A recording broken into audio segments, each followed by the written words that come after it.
warahmatullahi wabarakatuh. Halo semuanya, welcome back to my YouTube channel.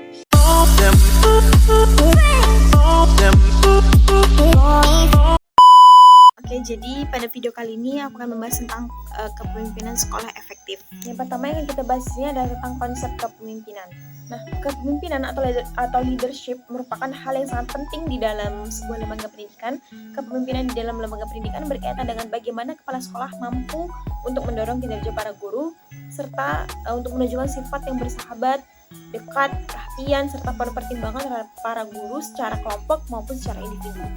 Kemudian menurut Priyansa pada tahun 2014 mengemukakan pendapat bahwa kepemimpinan kepala sekolah yang efektif adalah kepemimpinan yang mampu memberdayakan seluruh potensi yang ada di sekolah dengan optimal, sehingga guru, staf, dan pegawai itu ikut terlibat dalam pencapaian tujuan dan sasaran yang telah ditetapkan sekolah.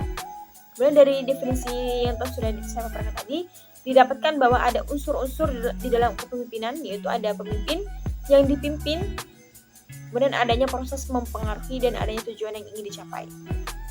Said pada tahun 2011 juga mengemukakan unsur di dalam kepemimpinan, yaitu ada tentang proses memberi arahan, memberi motivasi, mampu untuk menciptakan rasa percaya diri, kemudian mempengaruhi dan menggerakkan. Next, ini ada tentang faktor yang mempengaruhi perilaku kepemimpinan. Di sini ada 6 faktor. Yang pertama itu ada faktor internal, kemudian faktor yang berasal dari kelompok yang dipimpin, ada faktor lembaga yang dipimpin, ada faktor-faktor legal dan faktor-faktor sosial, serta faktor perubahan dan pembaharuan. Oke, yang pertama kita bahas ini tentang faktor internal, yaitu faktor yang berasal dari dalam diri pemimpin sendiri, misalnya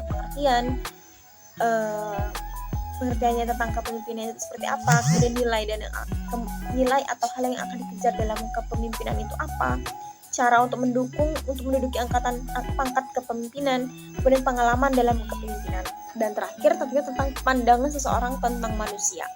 Kemudian kalau faktor yang berasal dari kelompok yang dipimpin itu tentang keadaan kelompok seperti kematangan, kekompakan, latar belakang pendidikan, pengalaman, latar belakang sosial budaya. Kemudian kalau faktor lembaga yang dipimpin itu seperti jenis dan tujuan sekolahnya dan kurikulum. Kemudian kalau ada faktor-faktor legal itu seperti seorang pemimpin pendidikan akan berhadapan dengan peraturan-peraturan formal dari instansi struktur di atasnya dan akan mempengaruhi perilakunya, misalnya peraturan perundang-undangan dan kebijakan-kebijakan lainnya. Kemudian ada faktor lingkungan sosial, yaitu merupakan keadaan masyarakat sekitarnya, misalnya ekonominya, pandangan masyarakatnya, pendidikan masyarakatnya, dan ada faktor perubahan dan pembaharuan. Nah, faktor perubahan dan pembaharuan dalam teori dan bidang pembaharuan atau bidang pendidikan seperti perubahan kurikulum dan kemajuan iptek tentunya. Next, di sini kita bahas lagi, di sini ada teori kepemimpinan. Jadi menurut Said pada tahun 2010 mengemukakan pendapat bahwa teori kepemimpinan ini terbagi menjadi beberapa poin. Yang pertama itu ada orang terkemuka atau great man theory, yang mana great man theory ini adalah kepemimpinan ini orang-orang besar didasarkan atas sifat-sifat yang dibawa sejak lahir, jadi merupakan sesuatu yang harus diwariskan. Kemudian yang kedua itu ada teori lingkungan atau environmental theory, yang mana dikatakan bahwa munculnya pemimpin itu merupakan hasil dari sebuah proses waktu, tempat, dan situasi atau dari kondisinya.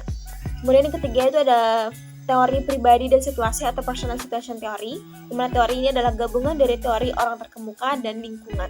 Jadi antara perilaku atau sifat yang harus diwariskan dan juga dari proses belajarnya, proses pengalamannya itu terjadi. Kemudian keempat itu ada teori interaksi dan harapan atau interaction expectation theory, yang mana teori ini memiliki 3 variabel, yaitu ada aktivitas, interaksi, dan sentimen atau harapannya. Kemudian yang terakhir itu ada teori humanistik atau humanistic theory, yang mana melihat manusia adalah motivate organisme yang memiliki struktur dan sistem kontrol tertentu. Next, di sini ada tentang syarat dan prinsip kepemimpinan pendidikan. Yang pertama itu ada tentang syarat dan proses yang dikemukakan oleh Asmendri pada tahun 2012. Yang pertama itu adalah seorang pemimpin itu harus memiliki kepribadian yang terpuji, sifatnya terpuji tentunya. Kemudian paham dan menguasai tujuan yang hendak dicapai dan mampu mengkomunikasikan kepada bawahan dan stakeholdernya. Kemudian memiliki wawasan yang luas di bidang tugasnya dan di bidang-bidang lain yang relevan. Kemudian berpegang pada prinsip-prinsip untuk pendidikan. Kemudian di sini ada aspek personality dari kepemimpinan. Yang pertama itu memiliki kemampuan yang lebih tinggi daripada orang-orang yang dipimpinnya dalam bidang kependidikan. Kemudian memiliki keinginan yang terus-menerus untuk keinginan terus-menerus untuk belajar menyesuaikan kemampuan dengan perkembangan dan tujuan organisasi yang dipimpinnya. Kemudian terakhir itu adalah kemampuan personalitas kepemimpinan pendidikan itu kuat dan terpercaya. Oke, kemudian di sini terakhir. Kemudian selanjutnya di sini ada tentang fungsi kepemimpinan yang dikemukakan oleh Kurniadin dan Masyali pada tahun 2012. Di sini ada 5 fungsi. Yang pertama itu ada fungsi instruksi, konsultasi, partisipasi, fungsi delegasi, dan terakhir itu adalah fungsi pengendalian. Nah, yang pertama di sini ada tentang fungsi instruksi, yang mana fungsi ini itu bersifat komunikasi satu arah, yang mana pemimpin itu sebagai komunikator merupakan pihak yang menentukan apa, bagaimana, bila mana, dan di mana perintah itu dikerjakan agar keputusan itu dapat dilakukan secara efektif. Selanjutnya di sini ada fungsi konsultasi, yang mana fungsi ini tuh bersifat komunikasi dua arah. Konsultasi itu dimaksudkan untuk memperoleh masukan berupa umpan balik atau feedback untuk memperbaiki dan menyempurnakan keputusan yang ditetapkan dan dapat dilaksanakan. Kemudian ada fungsi partisipasi, yang mana fungsi ini tuh pemimpin itu berusaha mengaktifkan orang-orang yang dipimpinnya. Partisipasi itu tidak bersifat bebas melakukan semaunya, tetapi dilakukan secara terkendali dan terarah berupa kerjasama dengan tidak mencampuri atau mengambil tugas pokok orang lain. Kemudian ada fungsi delegasi, yang mana fungsi itu dilaksanakan dengan memberikan pelimpahan wewenang atau membuat dan menetapkan keputusan baik melalui persetujuan ataupun tidak dari atasan. Nah, terakhir itu adalah fungsi pengendalian. Nah, fungsi itu bermaksud bahwa kepemimpinan yang efektif itu mampu mengatur aktivitas anggotanya secara terarah dan dalam organisasi dan dalam koordinasi yang efektif sehingga memungkinkan tercapai tujuan bersama secara maksimal. Nah, fungsinya itu dapat diwujudkan melalui kegiatan bimbingan, pengarahan, koordinasi, dan pengarahan. Oke, next di sini ada kepemimpinan kepala sekolah yang efektif. Oke, jadi menurut Black dan Mouton pada tahun 1964 itu ada beberapa elemen yang dapat mengantarkan sebuah kepemimpinan yang efektif. Yang pertama itu adalah inisiatif, yaitu pemimpin itu harus tanggap dengan keadaan dan kondisi organisasi yang dipimpinnya, serta memiliki daya inisiatif yang tinggi sehingga ia mengetahui kapan ia harus memutuskan untuk melakukan suatu kebijakan atau kapan ia harus meninggalkannya berkenaan dengan kesinambungan organisasi ke depannya. Kemudian ada inquiry, yaitu untuk seorang pemimpin, maka seorang pemimpin itu harus memiliki informasi yang komprehensif tentang hal yang menjadi tanggung jawabnya, sehingga ia memiliki pengetahuan tentang berbagai masalah yang terjadi dalam organisasi dan prosedur pemecahannya. Kemudian ada advokasi, yaitu dukungan sangat dibutuhkan dalam kepemimpinan. Banyak kasus menunjukkan bahwa seorang pemimpin itu kadang merasa kurang percaya diri dengan perbuatan dan kebijakan yang ia putuskan karena dirinya itu tidak memiliki dukungan yang maksimal dalam kelompoknya. Bahkan di era demokrasi saat ini pun dukungan memiliki peran yang sangat menentukan terhadap jalannya sebuah kepemimpinan. Kemudian ada conflict solving, yaitu pemimpin itu selain memiliki inisiatif dan kreatif, juga dituntut harus memiliki kemampuan untuk memecahkan masalah dalam organisasi, baik masalah sebab bersifat internal maupun eksternal.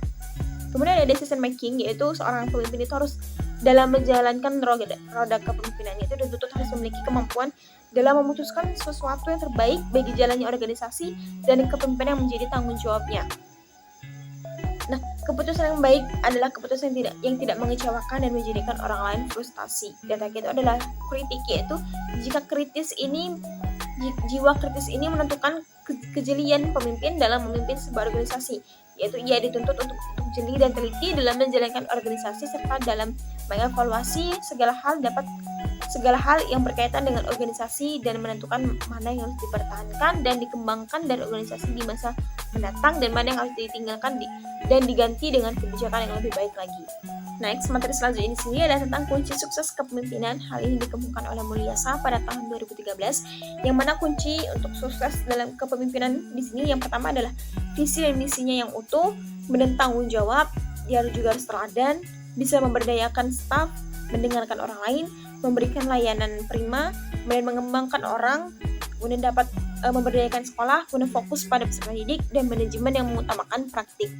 Oke, di sini ada langkah strategis pimpinan. Yang pertama itu adalah positif, ya, menyediakan waktu khusus, mengetahui minat dan bakat siswanya, gurunya, mungkin stafnya juga, kemudian harus sopan dan diplomasi. Kemudian seorang pemimpin itu harus percaya diri dan mau membantu, kemudian dapat memberi bantuan, bukan hanya bantuan dalam lingkup organisasi, namun juga bantuan pribadi. Kemudian di sini juga udah aku tampilkan sebuah tabel karakteristik pemimpin yang sukses, yaitu ada tentang semangat kerja, kejujuran dan integrasi, pribadi, kemudian ada kepemimpinan motivasi, kepercayaan dirinya kuat, kemampuan kognitifnya itu tinggi, kemudian pengetahuan bidang bisnisnya itu juga luas, dan dia juga kreatif, dan juga dia bersifat fleksibel. Next, di sini ada tentang gaya kepemimpinan yang dikemukakan oleh Asmandri pada tahun 2012. Yang pertama itu ada tipe otoriter, ada tipe demokratis, tipe kendali bebas, dan terakhir adalah tipe pseudo-demokratis. Oke, kayaknya segitu dulu video kita kali ini. Untuk teman-teman yang ingin mengetahui lebih jauh nih tentang pendalaman materi pada materi kali ini, teman-teman bisa join di link yang udah aku taruh di link description box. Kalian bisa mengevaluasi diri di sana karena aku sudah menyantumkan beberapa soal untuk melatih kemampuan daya ingat teman-teman sekalian. Terima kasih sudah nonton. Stay terus video aku selanjutnya. Bye bye. Wassalamualaikum warahmatullahi wabarakatuh.